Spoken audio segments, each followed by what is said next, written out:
Então, nós vamos abrir nossas Bíblias em Josué, capítulo 1, versículos de 1 até o versículo 9. Josué 1, versos 1 a 9. E sucedeu, depois da morte de Moisés, servo do Senhor, que o Senhor falou a Josué, filho de Num, servo de Moisés, dizendo: Moisés, meu servo, é morto. Levanta-te, pois, agora, passa este Jordão, tu e todo este povo, a terra que eu dou aos filhos de Israel. Todo lugar que pisar a planta do vosso pé, vos-lo tenho dado, como eu disse a Moisés. Desde o deserto, desde este Líbano até o grande rio, o rio Eufrates, toda a terra dos heteus e até o grande mar para o poente do sol será o vosso termo. Ninguém se susterá diante de ti todos os dias da tua vida. Como fui com Moisés, assim serei contigo. Não te deixarei, nem te desampararei. Esforça-te, tem bom ânimo, porque tu farás a este povo herdar a terra que jurei aos seus pais lhe daria. Então, somente esforça-te e tem muito bom ânimo, para teres o cuidado de fazer conforme toda a lei que meu servo Moisés te ordenou. Dela não te desvies nem para a direita, nem para a esquerda, para que prudentemente te conduzas para onde quer que andes. Não se aparte da tua boca o livro desta lei, antes medita nele de dia e de noite, para que tenhas cuidado de fazer conforme tudo quanto nele está escrito. Porque então farás prosperar o teu caminho, e então prudentemente te conduzirás. Não te mandei eu? Esforça-te, tem bom ânimo. Não pasmes, nem te espantes, porque o Senhor teu Deus é contigo, por onde quer que andares. Então, hoje pela manhã nós falamos que é importante ouvir a voz de Deus. Então, no versículo 1 diz assim: sucedeu, depois da morte de Moisés, servo do Senhor, que o Senhor falou a Josué. É imprescindível ouvir a voz de Deus. E nós falamos que Deus tem muitas maneiras de falar. Com José, o pai adotivo de Jesus, ele falou por meio de sonhos.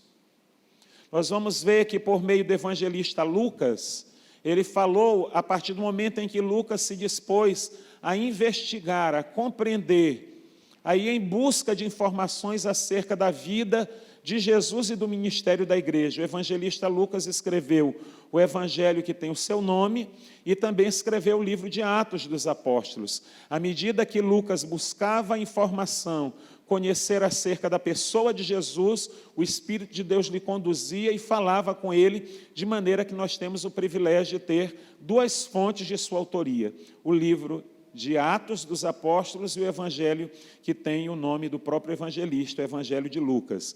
Nós vamos ver que o apóstolo Paulo, ele só ouve acerca de Jesus, ele tem uma experiência com o próprio Jesus após a ressurreição de Jesus. Mas os discípulos de Jesus tiveram a oportunidade de falar com Deus face a face. Os discípulos de Jesus caminharam com Jesus, e nós sabemos que Jesus é 100% homem e 100% Deus. Então, eles tiveram a oportunidade de falar com Deus pessoalmente. Então, são muitas as formas, os meios, as maneiras que Deus fala conosco. Mas o importante é que nós tenhamos uma vida direcionada, guiada por Ele. E, principalmente, a maior fonte de revelação divina nós encontramos nas Sagradas Escrituras. Se eu quero ouvir Deus falar, eu devo primeiramente abrir a Bíblia, as Sagradas Escrituras. Quando eu abro a Bíblia, Deus fala comigo. Então você tem muitas maneiras de ouvir a Deus. E essa história de dizer que você não consegue ouvir Deus, deve ter alguma coisa de errado no seu relacionamento. Porque no capítulo 10 do Evangelho de João, o próprio Jesus diz: as minhas ovelhas ouvem a minha voz. Então a ovelha, ela tem uma prerrogativa, a capacidade de ouvir a voz do bom pastor. Ele diz: eu as conheço e elas me seguem. Ou seja, além de ouvir, as ovelhas, elas têm a capacidade de obedecer à orientação do bom pastor. Isso nós falamos pela manhã, gastamos um bom tempo falando sobre esse assunto. Segundo, nós falamos sobre o fato de usar a nossa esperança para fazer aquilo que deve ser feito. Deus está enchendo o coração de Josué de esperança para que Josué faça aquilo que deve ser feito. O que é que Josué deveria fazer? Uma vez que Moisés havia morrido, havia uma falta de liderança para o povo de Israel, que estava diante do rio Jordão, mas deveria atravessar o rio Jordão para povoar a terra que era habitada pelos cananeus. Nós vimos aqui no capítulo 9 de Gênesis, a partir do versículo 18, nós vimos que quando Cão, o filho de Noé, ele pecou porque ele descobriu a nudez do pai. E aí a gente tem que falar do que se falou pela manhã, porque muita gente não vai entender. No capítulo 9 de Gênesis, nós vamos ver a situação de Cão, que é o filho de Noé. Depois do dilúvio, Noé ele entra na arca, não é? Antes do dilúvio, com 3 filhos e 3 noras, e a sua esposa. E quem são os filhos de Noé? Sem, Cão e Jafé. Após o dilúvio, Noé ele planta uma vinha, e ele faz vinho, e ele se embriaga. E ele entra na sua tenda e fica desnudo. Ele estava chapado, como alguém poderia dizer. Noé, ele se excedeu, ele tomou muito mais álcool do que deveria tomar. E ele perdeu totalmente a capacidade de se conduzir. E por uma infelicidade, pela providência divina, porque ainda nessas situações adversas, a gente tem que entender que Deus tem o controle de todas as coisas. É importante que nós entendamos isso, que mesmo em meio à adversidade, existe um plano e um propósito de Deus para todas as coisas, que Deus continua sentado no trono e governando toda a história. Cão, que era o filho caçula, o caçulinha de Noé, ele entra e encontra o pai naquela situação, totalmente desprovido, despido, exposto. E ele não teve uma atitude digna diante da nudez do pai. Ele sai da tenda e ele vai falar aos seus irmãos. Muito possivelmente, ele acrescentou com alguns termos que a palavra de Deus não nos apresenta, mas de tal forma que isso foi muito ofensivo ao pai. E os 2 filhos mais velhos, que é Jafé e Sem, eles vão com a cabeça virada, eles pegam uma capa e cobrem a nudez do pai, porque já na lei de Moisés, é bom lembrar também que Moisés vai viver muitos anos depois de Noé, mas na lei de Moisés nós vamos encontrar uma orientação que os filhos não devem contemplar a nudez dos pais. Isso consistia em um crime, em uma ofensa, isso consistia em uma transgressão. Então, essa realidade devia fazer parte daquele contexto, já nos seus primórdios, mesmo antes da lei de Moisés, de tal forma que quando Noé ele retorna à sua consciência, e ele toma conhecimento do feito de Cão, ele amaldiçoa Cão. E ele diz que Cão seria servo de Sem, e que por toda a vida ele iria servir os seus irmãos.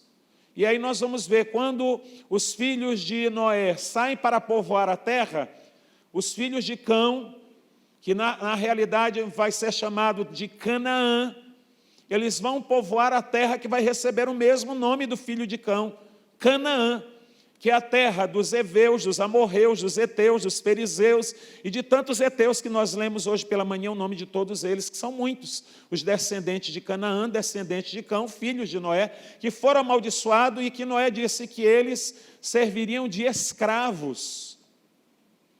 Agora, quando Deus dá a terra de Canaã para o povo de Israel, ele dá a terra que foi primeiramente povoada pelos filhos de Cão, filho de Noé, mas que o trabalho deles era povoar a terra, era trabalhar na terra, era fazer com que a terra se tornasse frutífera, mas eles não seriam aqueles que iriam usufruir dos frutos da terra.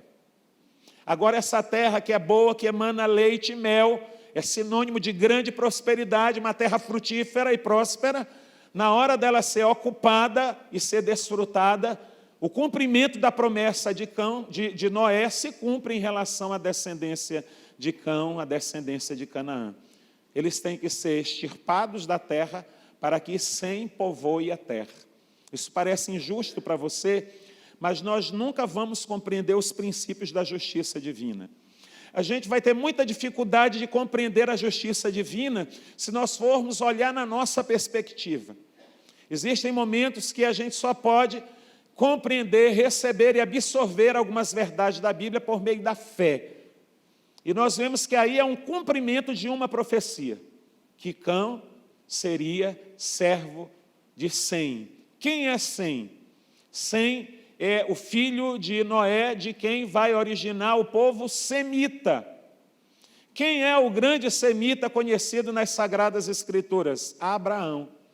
E a descendência de Abraão é feita uma promessa de que a terra de Canaã, que foi ocupada por Cão, e a sua descendência seria entregue à descendência de Sem, porque Noé já havia profetizado que aquela terra seria de propriedade do povo semita. É o cumprimento de uma profecia. É porque geralmente as profecias elas passam nas Sagradas Escrituras e nós não damos a devida atenção para o cumprimento da palavra profética dentro das Sagradas Escrituras. E agora nós vemos quem? Josué, diante da terra de Canaã, só que ele tem um obstáculo para enfrentar. E qual é o obstáculo a ser enfrentado? O Jordão, o rio Jordão que nasce lá no Monte Hermon. O Monte Hermon é um dos montes mais altos de Israel, e no cume do monte se forma uma geleira. Mas de acordo com a mudança climática, aquela geleira vai se desfazendo e formando um rio. E dali brota o rio Jordão, que percorre vários quilômetros pela terra de Israel. E agora o povo de Israel está do lado de cá, e eu tive a oportunidade de ir na Jordânia, e eu fui no Monte Nebo, e eu tive a visão que Moisés teve do monte, olhando do monte para Jerusalém, eu tive a oportunidade de contemplar Israel de longe. Eu não pisei no solo israelense, mas eu pude contemplar a terra de Israel na mesma perspectiva que Moisés contemplou do Monte Nebo. Ele contempla, mas ele não entra. Nós falamos hoje pela manhã, porque ele transgrediu uma orientação divina. Em um primeiro momento, quando o povo de Israel pediu água no deserto, o Senhor disse a Moisés: vai e fere a rocha, e a rocha vai verter água e tu vai matar a sede desse povo. E assim ele fez. A segunda vez o povo de Israel murmura querendo água, e Deus diz a Moisés: fala a rocha. Mas Moisés, tomado de um ímpeto, de ira, de indignação diante daquele povo murmurando, em vez de obedecer ao Senhor e falar a rocha, ele procede da mesma maneira e fere a rocha. E a rocha é uma metáfora, é uma sombra da pessoa de Cristo. Então, por ter ferido a rocha a segunda vez, e a rocha é Cristo, a rocha não pode ser ferida duas vezes. O sacrifício de Jesus, realizado na cruz do Calvário, é único e suficiente. Então ele transgride a orientação do Senhor, de tal maneira que do Monte Nebo ele contempla Israel, mas ele não tem o privilégio de adentrar e conquistar a terra de Canaã, a terra povoada pelos filhos de Cão, mas quem promessa foi dada aos filhos de Sem. Os irmãos estão entendendo? Digam amém. Agora Josué tem a bênção diante dele, mas também tem um grande obstáculo diante da bênção. E nós meditávamos hoje pela manhã que sempre vai ser assim na vida cristã. Sempre nós enfrentaremos um obstáculo diante da bênção. Deus ele nos abençoa, mas é necessário que nós tenhamos a perseverança. E aí nós precisamos aprender com Josué, porque Josué é um livro que fala de vitória. Josué é um homem extremamente estratégico, prudente. Ele é de uma riqueza muito grande esse livro para mim e para a sua vida. Se quisermos viver uma vida bem-sucedida, nós devemos ler o livro de Josué e aplicar esses princípios na nossa vida prática. Então nós vemos que ele deveria usar a esperança para avançar e fazer a vontade de Deus. Como era que ele tinha que avançar? Vencer o grande obstáculo que ele teria que transpor, que era o rio Jordão. E outra verdade também que falamos pela manhã é que ele tinha que compreender que a vitória vem de Deus. Você precisa entender que a vitória vem do Senhor.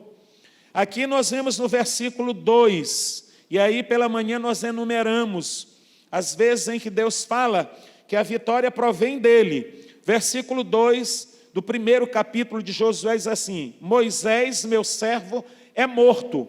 Levanta-te, pois, agora.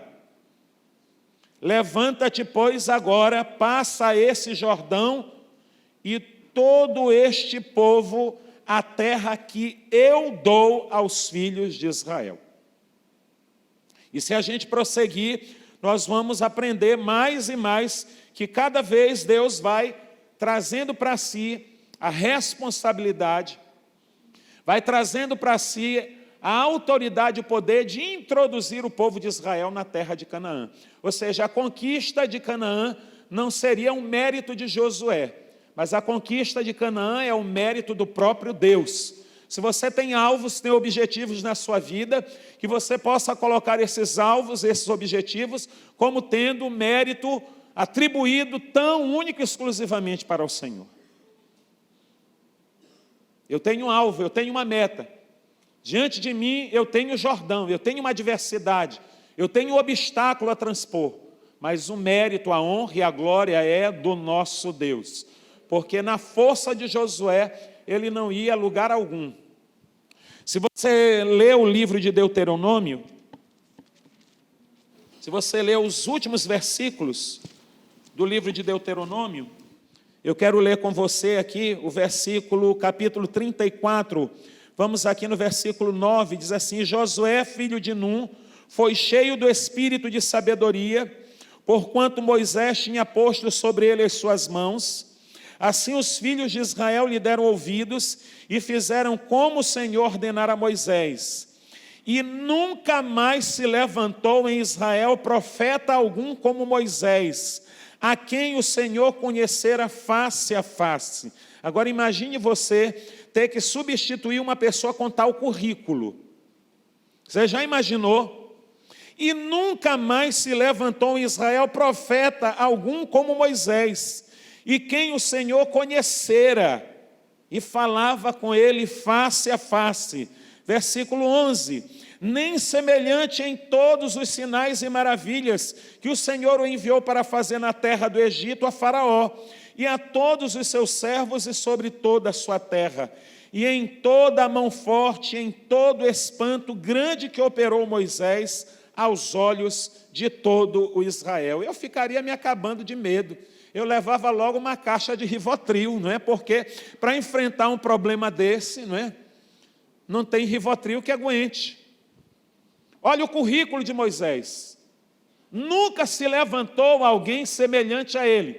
Alguém que tivesse o relacionamento com Deus, de maneira que falava com Deus de maneira íntima, que ele contemplava a face de Deus, ele conhecia Deus e era conhecido por Deus.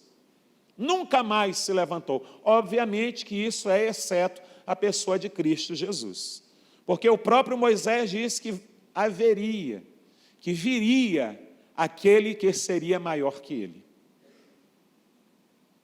Mas nós vamos ver que agora Josué ele deveria estar extremamente preocupado, apreensivo. Eu posso imaginar como era que estava o coração desse homem.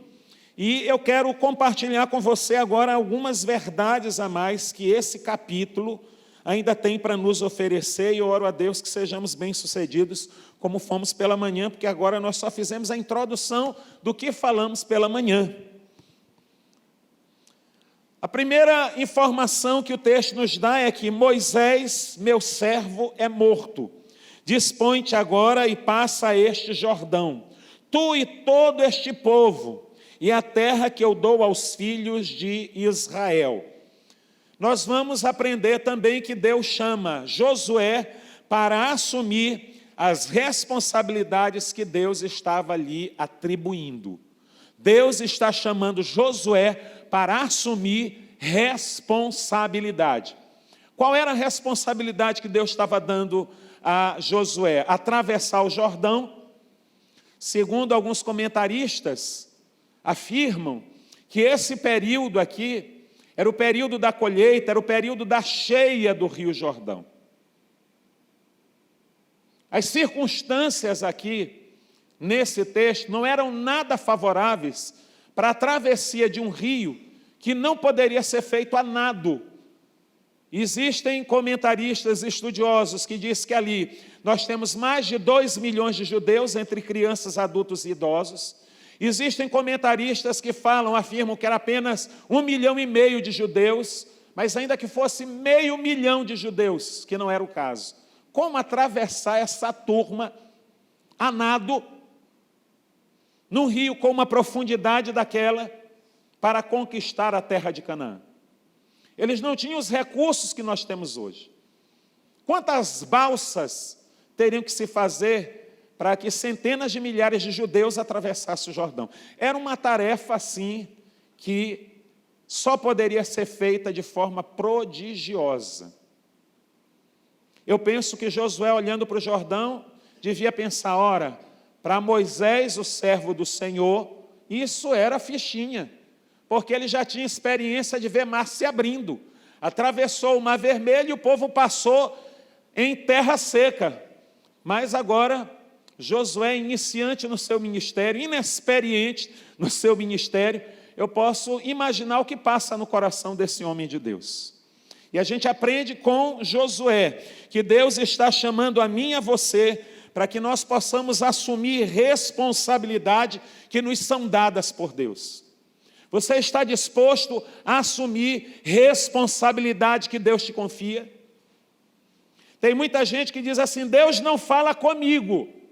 Deus fala com todo mundo, mas não fala comigo.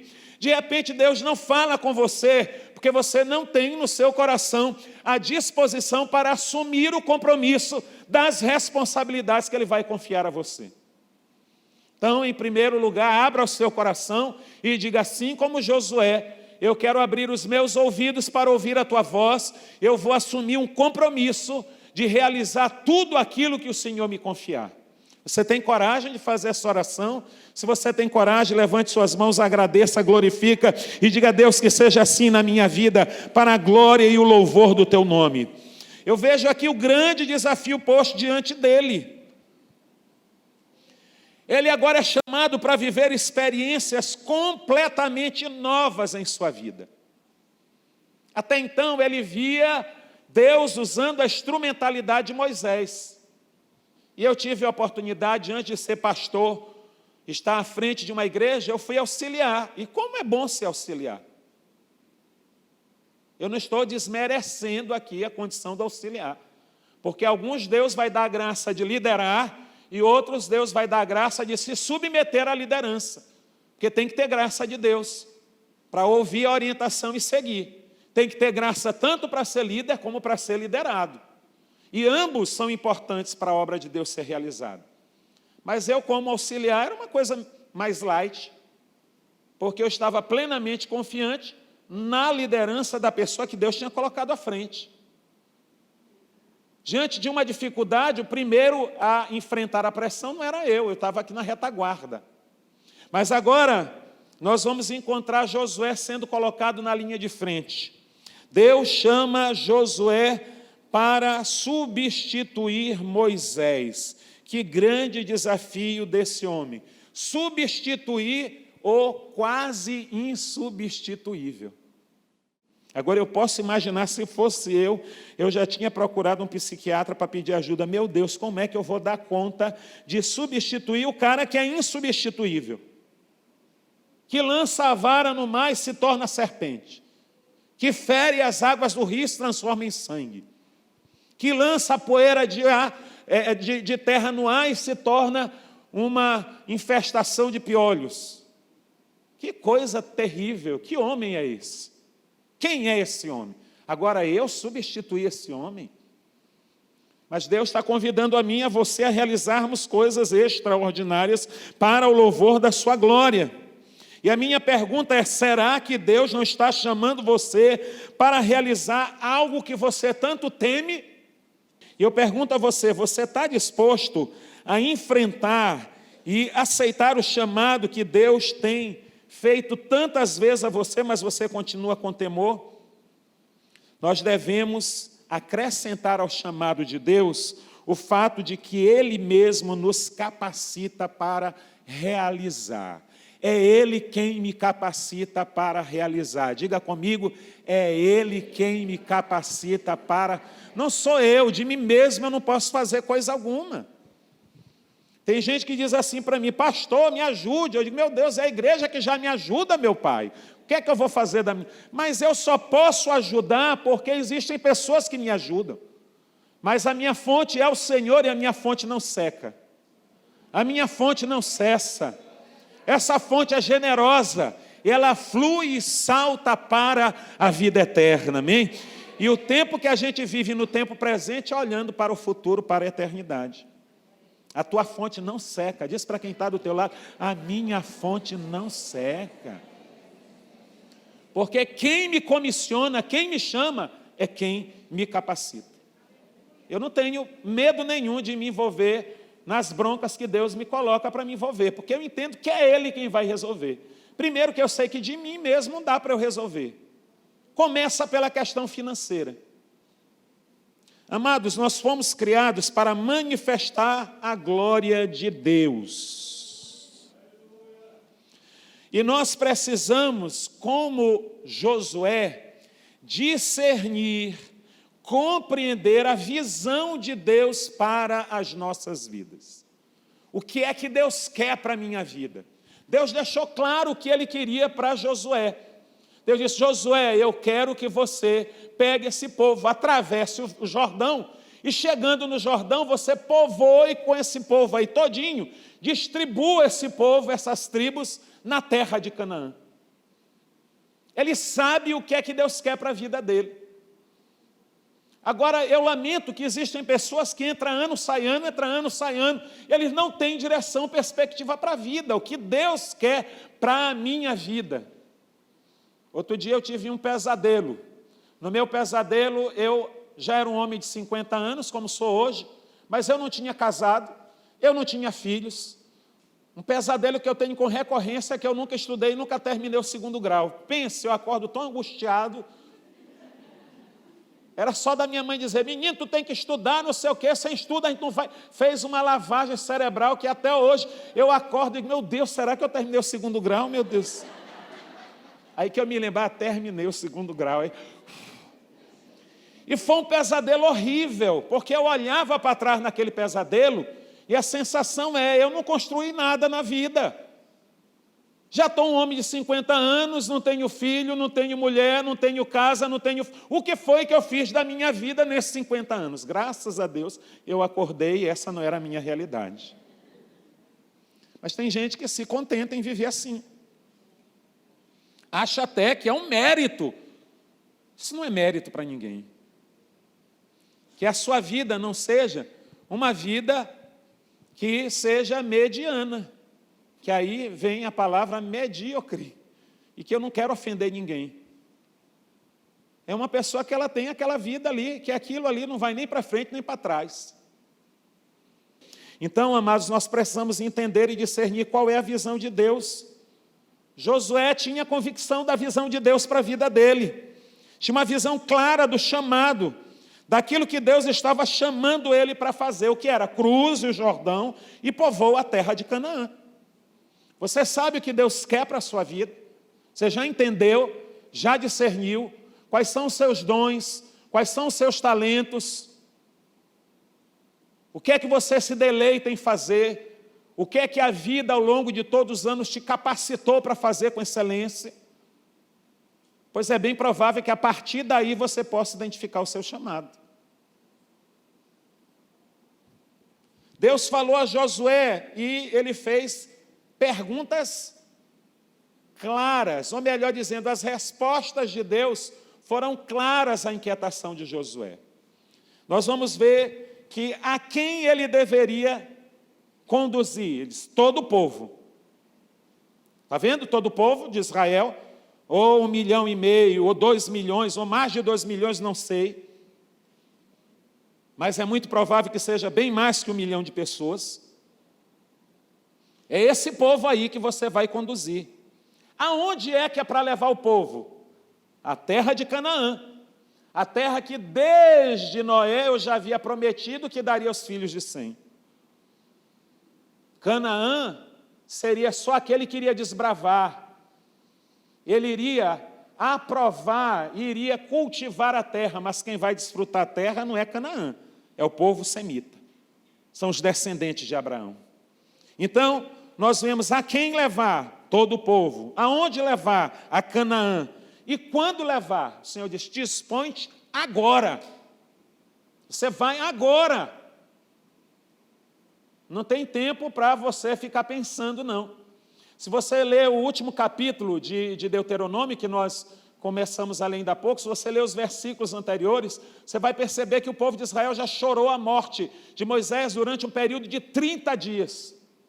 É como que Deus estivesse dizendo, agora acabou o choro, agora não é mais hora de chorar. Agora é hora de enxugar os olhos, levantar a cabeça, e agora é hora de prosseguir. Deus dá um choque de realidade, os dois choques. Se olhar para trás, Moisés é morto. Se olhar para frente, tem um Jordão diante deles. Deus sempre nos dá um choque de realidade. E a gente precisa do choque de realidade. Que às vezes a gente vive num mundo de maravilhas, de Alice, não é? Um mundo fantasioso. Existem pessoas que elas não cresceram, que elas não amadureceram, elas são infantis. A sua forma de pensar é infantil, ela não alcançou a idade cronológica dela, não alcançou a sua maturidade emocional. E eu oro a Deus que nós sejamos crentes maduros para a glória do nosso Deus. Que você saiba o que é que Deus quer para a sua vida. Pastor, eu sei, Deus me chamou para o exercício da medicina, pois seja o melhor médico que você puder ser. Mas não trabalhe só em favor de si mesmo, trabalhe em favor do outro. Porque o que nós precisamos entender, que o que nós vamos levar desta vida que vai glorificar o nome do Senhor, não é só o que eu fiz em favor de mim mesmo, mas é principalmente o que eu fiz em favor do outro. Quando eu tiver que fechar os meus olhos, eu pensar o que foi que eu fiz nessa vida que fez com que eu melhorasse a vida de alguém. Você pode pensar nisso? Você tem essa lembrança? Tem essa boa lembrança? Se você não tem essa boa lembrança, a sua vida, me perdoe dizer, é um verdadeiro desperdício. Você desperdiçou a sua vida. Ah, eu vivi, eu mudei de carro, troquei de carro, excelente, troque quantas vezes você puder. Se puder me ajudar para eu trocar o meu, eu fico satisfeito também. Ah, eu viajei, maravilha, não tem coisa melhor. É um presente que a gente dá para a alma. É uma boa viagem. E eu comprei, eu fiz, eu edifiquei, eu construí. Excelente, faça isso para o louvor e a glória do nosso Deus. Mas pense, o que é que eu fiz nessa vida para tornar a vida das pessoas que estavam em volta de mim melhor? Infelizmente, existem pessoas que não tornam a vida dos outros melhores. Olhe para a sua história de vida e pergunte, o que é que eu tenho feito para abençoar as pessoas que estão em volta de mim? Como é que é? Essa vida que é esse círculo constante, não é? Girando em torno de nós. Nós vemos que, como Josué, amados, nós precisamos viver corajosamente. E coragem não é ausência de medo. Coragem é o poder para enfrentar o medo. Porque todo ser humano tem medo. Foi o primeiro sentimento depois da queda. O Senhor chama Adão, Adão, Adão, onde tu estás? E aí Adão disse, é porque eu tive medo e me escondi. É o primeiro sentimento depois da queda, é o medo. É o sentimento mais presente na vida humana. Por isso que a Bíblia está cheia de textos que diz, não temas, não temas, não temas, não temas, não temas, não temas, porque foi uma desgraça que alcançou a vida humana como consequência da queda, o medo. E a gente tem medo de coisas reais, tem medo de coisas imaginárias. A maioria do medo da gente, a gente vai passar a vida em torno de medo que jamais vai acontecer. Eu acho lindo a história de Josué, porque Josué ele tem uma atitude de coragem. E em que consiste a coragem de Josué? A confiança de que Deus é com ele. Por que o pastor se lança? Ah, é inconsequente? Não, é meu exercício de fé. Eu fiz uma decisão de viver pela fé. O justo viverá pela fé. Eu não vivo de acordo com o poder aquisitivo da igreja. Eu não vivo de acordo com a quantidade de irmãos que aqui reúnem. Eu vivo pela fé. Eu vivo pela fé na pessoa do Filho de Deus, que a si mesmo se entregou por mim e me deu uma obra, uma comissão, um chamamento para a realização de uma tarefa. É nele que eu acredito, é nele que eu confio. Os irmãos são nossos cooperadores, mas a minha confiança está no Senhor. A minha e a sua confiança está no Senhor. A fonte da coragem de Josué é o Senhor. Agora veja como esse homem tem condições para estar mesmo revestido de graça. Nós vamos ver aqui, eu já anotei para que nós sejamos mais breves. No capítulo 1, versos 1 a 9, o próprio Deus vai dizer para Josué: ninguém te poderá resistir todos os dias da tua vida. Vamos dizer juntos? Ninguém te poderá resistir todos os dias da tua vida. Quem é que está dizendo isso para Josué? É o próprio Deus. Então, por que temer se Deus é conosco? Segundo chamamento de Deus para esse fortalecimento de Josué: somente ser forte e muito corajoso. Agora, essa disposição para ser forte tinha que partir de Josué. Como? Crendo na palavra de Deus, na promessa de Deus. E ele tinha, pela experiência que ele tinha vivido, através do ministério de Moisés, ele tinha razões o suficiente para crer nesse Deus. E eu e você temos razões suficientes para crer nesse Deus, porque nós temos as Sagradas Escrituras. Nós temos a palavra de Deus que nos revela quem é o Filho de Deus e que está para agir em nosso favor. Então é nele que eu confio. Eu me lanço porque confio nele, porque em mim mesmo eu seria um verdadeiro desastre. Ele continua falando: não te mandei eu, ser forte e corajoso, não temas e nem te espantes. Josué, não viva assustado, Josué. Não te espanta, não teme, não fica temeroso, não fica vacilante. Tão somente confia, ser forte e muito corajoso. Ninguém conhece melhor a natureza humana do que Deus. Por que Deus muitas vezes está dizendo para ele: ser forte, eu sou contigo, confia, tão somente ser. Várias vezes, num só capítulo, 3 vezes Deus enfatiza a necessidade de Josué ser forte. Porque ele conhece a fragilidade humana. Ele conhece o quanto eu e você, nós somos vulneráveis. Nós somos suscetíveis ao medo, ao desânimo. E Deus mesmo encoraja Josué com o objetivo de que ele não desanimasse diante daquilo que ele teria que realizar. Deus conhece os perigos que estamos expostos, mas Ele é quem nos capacita para sermos bem-sucedidos quando Ele nos chama. Quando eu fui para o Rio, vi gente trocar tiro, vi gente morta com tiro na cabeça, que era membro da igreja, carregada em carrinho de mão, vi coisas horrorosas.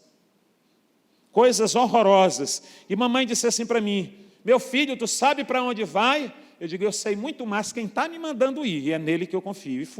E fui, teve tiroteio, estava no meio de tiroteio, estava no meio de bala perdida. E se Deus quisesse que eu fosse para a eternidade por causa de uma bala perdida, assim seria para a glória de Deus. Então a gente não pode viver nesse pavor, nesse terrorismo, nesse medo, nessa insegurança.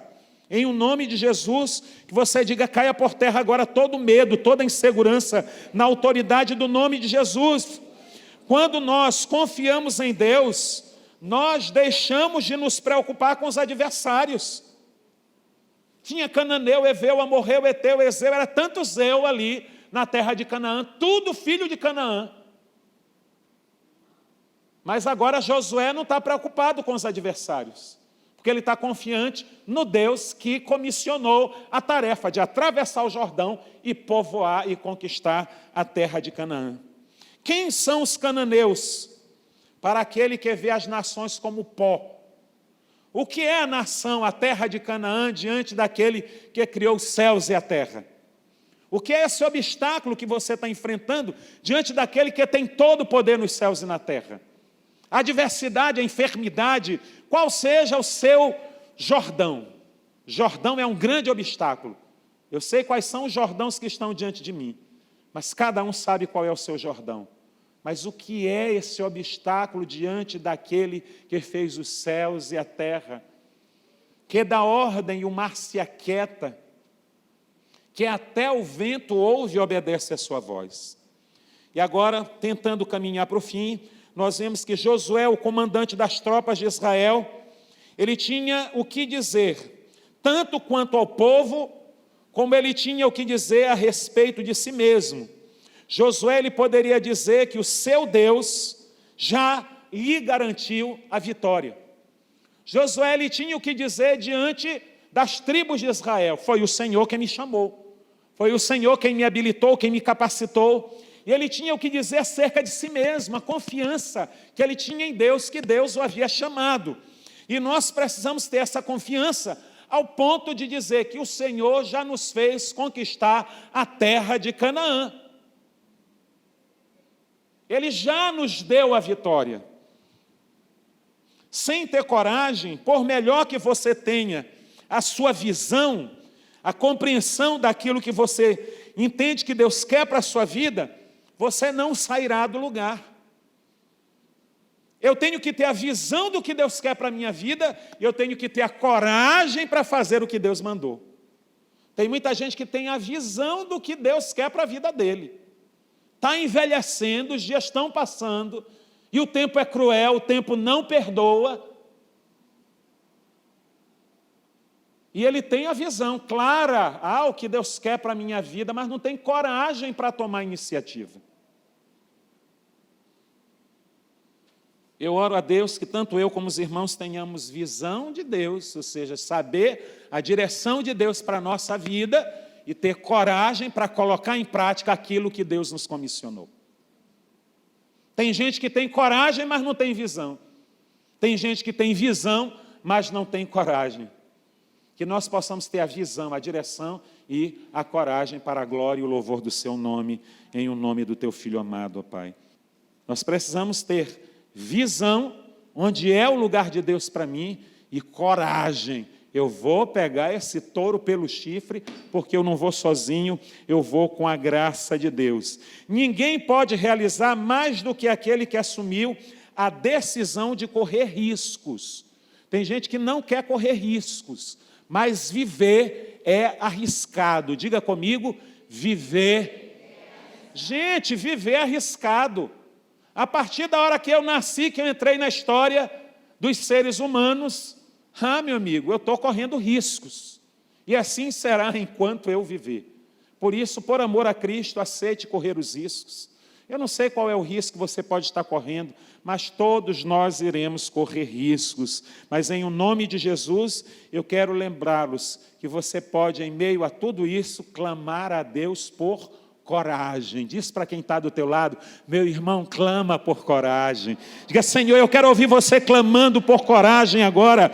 Diga: eu quero clamar em favor da sua vida, por coragem, em favor da minha vida, que nós tenhamos coragem para a glória de Deus. Amados, se nós soubermos de fato quem é Deus, nós teremos coragem. Boa parte da nossa falta de coragem é em face da nossa ignorância de quem Deus é.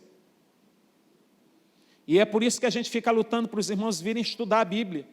Lê a Bíblia, aprende a Bíblia, compartilha a Bíblia. Porque quanto mais você conhece a Bíblia, mais você conhece o autor da Bíblia. Quanto mais você conhece o autor da Bíblia, mais coragem você tem.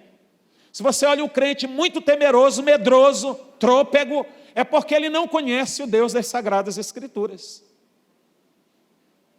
Que eu e você possamos clamar por coragem, e precisamos saber que é imprescindível que nós conheçamos a Deus. Há uma diferença entre conhecer a verdade e conhecer a Deus. É possível conhecer a verdade e ter total ignorância acerca de Deus. Os demônios conhecem a verdade. Tiago diz que eles tremem diante de Deus, mas não obedecem. Não tem ninguém que conheça melhor a verdade do que o diabo. mas ele não se submete a Deus. Então você pode conhecer a verdade e não conhecer a Deus. Os fariseus também, os saduceus e tantos outros religiosos nos dias de Jesus eram peritos conhecedores da verdade. Eram amanuenses, ou seja, eles faziam os traslados das Sagradas Escrituras. Eram copistas. A vida deles era copiar à mão os textos sagrados. Mas na hora que o Filho de Deus se revelou, eles rejeitaram e crucificaram o Filho de Deus. Então a gente pode conhecer a verdade tendo total ignorância acerca de Deus. Você pode ter o conhecimento intelectual. E através do conhecimento intelectual você pode alcançar qualquer coisa. Mas eu quero dizer que esse conhecimento no coração, essa experiência pessoal para que nós possamos, de fato, conhecer quem Deus é, só por meio da revelação. Você precisa ter uma experiência pessoal com Deus. Você precisa conhecer a Deus pelo relacionamento. Quem Deus é e aquilo que Deus faz. E eu quero dizer para você que o crente não apenas conhece a Deus, mas o crente reconhece a Deus. Nós reconhecemos de tal forma que nós nos submetemos a Ele. E eu quero concluir e dizer para você que eu e você, se agirmos como Josué, nós encontraremos um novo sentido para as nossas vidas. E esse novo sentido para a vida consiste na capacidade de amar a Deus. Josué foi alguém que conheceu a Deus e o amou de forma incondicional. Eu oro a Deus que você não somente conheça a verdade, mas que você tenha uma experiência com a verdade, que essa verdade não seja só intelectual, só na tua cabeça, mas seja no íntimo do teu coração e que você possa se apegar e amar a verdade. O nome dele é Jesus Cristo de Nazaré. Vamos nos colocar de pé. Aos nossos amados que nos visitam nessa tarde, fim de tarde, início de noite, muito obrigado pela sua presença. Nós desejamos que a palavra de Deus tenha encontrado um lugar todo especial no seu coração. E venha estudar na quinta-feira conosco o livro de Abacuque. E Abacuque capítulo 2, versículo 4 diz: Eis o soberbo, o justo viverá pela fé. O soberbo apontando para o líder dos caldeus, Nabucodonosor, que levaria o povo de Judá cativo para a Babilônia. Mas um propósito e o meio pelo qual eles seriam ali vitoriosos em meio ao cativeiro, exercitando a fé. O justo viverá pela fé. E é por fé que nós adoramos a Deus, é por fé que nos relacionamos com Ele, é por meio da fé que nós servimos a Deus, é por meio da fé que estivemos aqui adorando, glorificando, exaltando o seu nome, é por fé que retornaremos em paz e segurança para os nossos lares, e é por causa da fé que um dia teremos o nosso encontro com o nosso Salvador.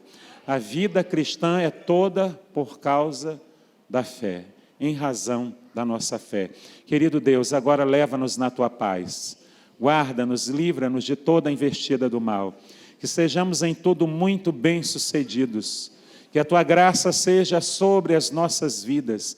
E que o amor de Deus e Pai, a graça de Cristo Jesus, a comunhão, a consolação e o poder do Espírito, seja com a igreja de Deus vitoriosa.